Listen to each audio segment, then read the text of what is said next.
Hi all, this is Anjali. Welcome to my channel. और आज हम करने जा रहे हैं print statement in Python. So we will be doing कि आप पाइथन में प्रिंट स्टेटमेंट कैसे यूज़ करते हो ताकि जो भी कैलकुलेशंस आपने की हैं, जो भी रिजल्ट आपके पास है, वो किस तरह से स्क्रीन पर आप डिस्प्ले कर पाओगे।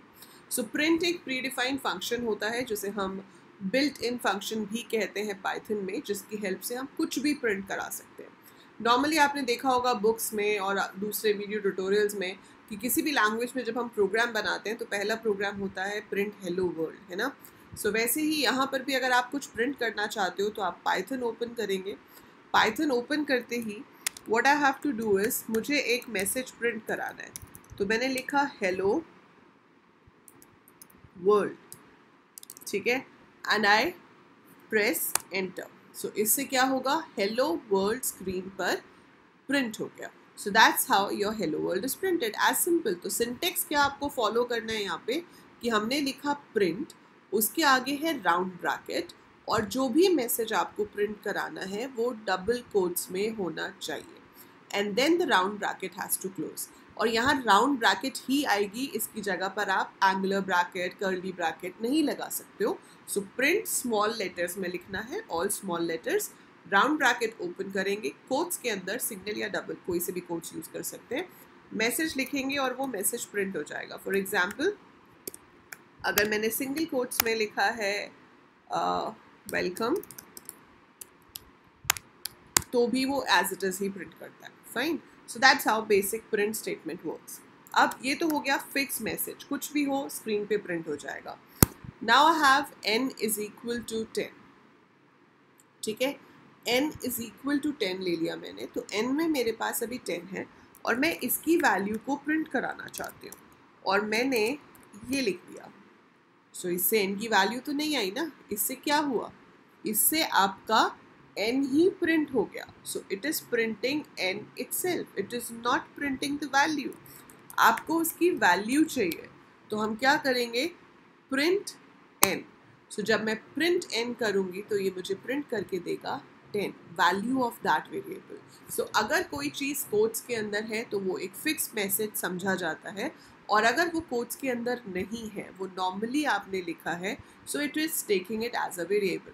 अब ऑब्वियसली अगर मैं यहाँ पर लिख देती हूँ प्रिंट a, और a मेरे पास कुछ है ही नहीं, तो एरर आएगा। वो एरर प्रिंट की वजह से नहीं आएगा, वो एरर आएगा कि a is un undefined variable. So वो क्या कह रहा है, name error, name a is not defined. So if you give anything in quotes, it's printed as it is, but if it is not in quotes, then it must be a variable जिसकी value वो screen पे print करेगा।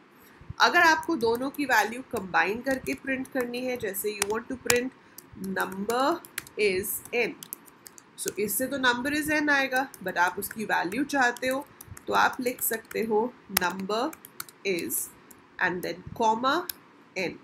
सो number is comma n से क्या हुआ, it is printing number is 10, अपने आप से वो एक स्पेस एक्स्ट्रा बीच में प्रिंट कर देता है।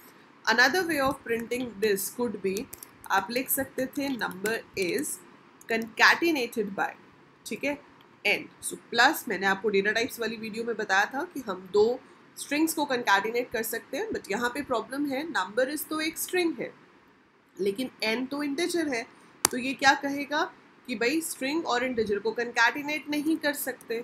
तो अगर आपको कॉमा दे के प्रिंट करना है वो एक तरीका है, लेकिन दूसरा तरीका अगर आप यूज़ करना चाहते हो प्लस वाला, तो आपको यहाँ पर str फंक्शन की मदद लेनी पड़ेगी। आपको उस n को कन्वर्ट करना पड़ेगा पहले स्ट्रिंग में। तो मैंने लिखा number is plus strn। Now both sides are strings, और वो कंकैटिनेट होके प्रिंट कर रहा है नंबर इज 10। गेटिंग इट, समझ पा रहे हो आप, ठीक है। सो दैट इज नंबर इज 10। सो यहाँ पर आ गया हमारे पास वैल्यू। तो ऐसे ही अगर मेरे पास दो नंबर्स होते, जैसे कि a में 20 है, b में 40 है, एंड c में है a प्लस b, एंड मैं आपको कहती हूँ कि मुझे प्रिंट करके दिखाओ sum of 20 and 40 is 60. So if I have to print that, there are two options. One is I can write sum of, और अगर मैं concatenation use कर रही हूँ तो I have to do like this, sum of str a plus then I have to leave a space, and B is strc. So it will print sum of 20 and 40 is 60. Another option is आप लिख सकते थे sum of, यहाँ पे space मत दो क्योंकि वो अपने आप से एक स्पेस दे ही देता है, एंड B इज, तो देखो जहाँ पर स्पेस चाहिए वहाँ पे आपको डबल कोट्स में अपने आप से स्पेस देनी पड़ेगी, जहाँ पे नहीं चाहिए वहाँ पर आप छोड़ सकते हो, ठीक है। सो स्पेसिंग इसमें कॉमा में अलग तरीके से आती है और STR से जब हम देते हैं तो अलग तरीके से आती है. So it will print it like this, sum of 20 and 40 is 60. Fine. So that is how we print. इसमें एक और तरीका होता है काम करने का with the help of curly brackets and character specifiers. वो मैं आपको अभी नहीं बता रही हूँ, वो we will be doing later, ठीक है. सो वो भी हम करेंगे, बट अभी आप इसको सबसे ईजी तरीके से समझो, एंड सबसे ईजी तरीका ये है. अच्छा, ये तो एक चीज़ हो गई. अब यहाँ तो इंटरेक्टिव है, पर मान लो कि मैं यहाँ से एक न्यू फाइल क्रिएट करती हूँ और इसमें मैं एक से ज़्यादा प्रिंट स्टेटमेंट्स लिखती हूँ. सो मैंने लिखा print hello, then I write print how are you, print thank you, ठीक है. अब आप इसको सेव करते हो, इसका नाम आपने हाई दे दिया, and then I run this. So when I run this I will see कि ये तीनों मैसेजेस अलग अलग लाइन पे आए. दैट मीन्स कि जो प्रिंट स्टेटमेंट है वो हर बार नेक्स्ट लाइन पे जाके प्रिंट करती है. So by default it goes to the new line. आप चाहते हो वो न्यू लाइन पे ना जाए, तो अगर आप चाहते हो न्यू लाइन पे ना जाए, so I have to use this attribute called end. तो मैंने यहाँ हेलो लिखा, उसके बाद कॉमा दिया और फिर लिखा end is equal to whatever thing you want to write. यहाँ पर आप लिख सकते हो कुछ भी, तो जो भी मैं यहाँ पे लिखूँगी वो प्रिंट होगा, और जो नेक्स्ट प्रिंट है वो सेम लाइन पे ही प्रिंट करेगा, वो अगली लाइन पे नहीं जाएगा.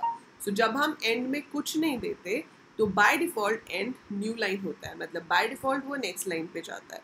और अगर आप वहाँ पर कुछ दे देते हो तो अगली वाली प्रिंट नेक्स्ट लाइन पे प्रिंट नहीं करेगी, सेम लाइन पे प्रिंट करेगी, और फर्स्ट लाइन के आउटपुट के बाद वो उसे प्रिंट करेगा जो आपने एंड में दिया है. तो मैंने एंड में दिया था कॉमा एंड स्पेस, तो उसने हेलो के बाद कॉमा और स्पेस प्रिंट किया और उसके बाद प्रिंट कर दिया हाउ आर यू. इसके बाद मैंने एंड नहीं दिया है, तो बाय डिफ़ॉल्ट वो नेक्स्ट लाइन पे गया और उसने प्रिंट कर दिया थैंक यू, ठीक है. सो अगर कभी आपको नेक्स्ट लाइन पे ना जाना हो तो आप एंड का इस्तेमाल कर सकते हैं, ठीक है. वन थिंग, अगर कभी नेक्स्ट लाइन पे जाना हो बार बार प्रिंट लिखे बिना, ठीक है, आप लिख रहे हो hello how are you and you want कि ये तो ऐसे प्रिंट कर रहा है, पर मुझे लिखना तो एक ही लाइन में है, बट आई वांट कि वो जो हाउ आर यू है वो नेक्स्ट लाइन पे जाए. तो we have a special symbol called \n. So अगर आप \n लगा देते हो तो वो सिंगल प्रिंट में होते हुए भी नेक्स्ट लाइन में चला जाता है. So it prints like hello how are you. Got it? So that is how we can write print with \n. So \n is a special symbol जिसे हम एस्केप सीक्वेंस भी कहते हैं, which helps you to go on the next line. Similar way अगर आपके पास है \t, तो \t का काम होता है टैब, मतलब मल्टीपल स्पेसेस, तो इट लीव्स अराउंड 4 स्पेसेस. सो अगर आप ऐसे लिखते हो तो आपके हेलो और वर्ल्ड के बीच में 4 स्पेसेस आ जाएंगे. So hello world is printed like this.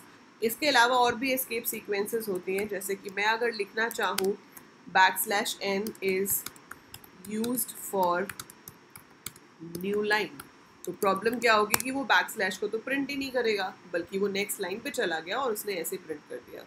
But I don't want, मेरे को चाहिए कि \साइन प्रिंट हो, तो जगह आपको अगर \साइन चाहिए तो आप 2 बार \/ लगा सकते हो. So put \/ twice and then it will print \/ once, और वो n को नॉर्मल लेटर की तरह प्रिंट कर देगा, उसको न्यू लाइन नहीं समझेगा. So that's how we can use it. So ये हो गई escape sequences जो important है, आपको पता होनी चाहिए. So that's how your print statement works in Python. तो आप ऐसे भी प्रिंट कर सकते हो, जो फिक्स्ड है वो डबल कोट्स में या सिंगल कोट्स में दे सकते हैं, वेरिएबल बिना उसके आएगा. हम इनको कंबाइन भी कर सकते हैं आपस में कंकैटिनेशन के थ्रू या कॉमा के थ्रू, और एंड के थ्रू आप सेम लाइन पे भी प्रिंट करा सकते हो मल्टीपल प्रिंट का रिजल्ट, एंड बिना मल्टीपल प्रिंट यूज़ किए हम नेक्स्ट लाइन पे भी प्रिंट करवा सकते हैं. So these are the different ways we can use print depending upon your program. आप चूज़ कर सकते हो कि आपको कैसे प्रिंट करवाना है, बट ये कुछ बेसिक तरीके थे प्रिंट को यूज़ करने के. सो प्रैक्टिस कीजिए, try to do something of your own with print, and in the next video I'll be telling about input कि अब तो हम रिजल्ट तो दिखा रहे हैं पर यूज़र से नंबर लेना भी तो है, या नाम लेना है, वैल्यू लेनी है जिसके ऊपर आप प्रोसेसिंग करो और फिर उस रिजल्ट को आप शो करो. सो वो कैसे होता है वो हम करेंगे अगली वीडियो में. तब तक आप इसकी प्रैक्टिस कीजिए. आई होप समझ आ गया होगा. वीडियो यूज़फुल लगी तो लाइक बटन पे ज़रूर क्लिक कीजिएगा. Share this video with all your friends, all your classmates, all your juniors, क्योंकि पाइथन अर्ली क्लासेस में भी शुरू कर सकते हैं. It's very easy language. And subscribe ज़रूर कर देना चैनल को अगर आपने सब्सक्राइब नहीं किया है. It is absolutely free and I'll try to provide you all quality content over here. So please motivate me by subscribing and I'll provide you more and more and more content. That's it for this video. See you in the next one. Till then, take very good care of yourself.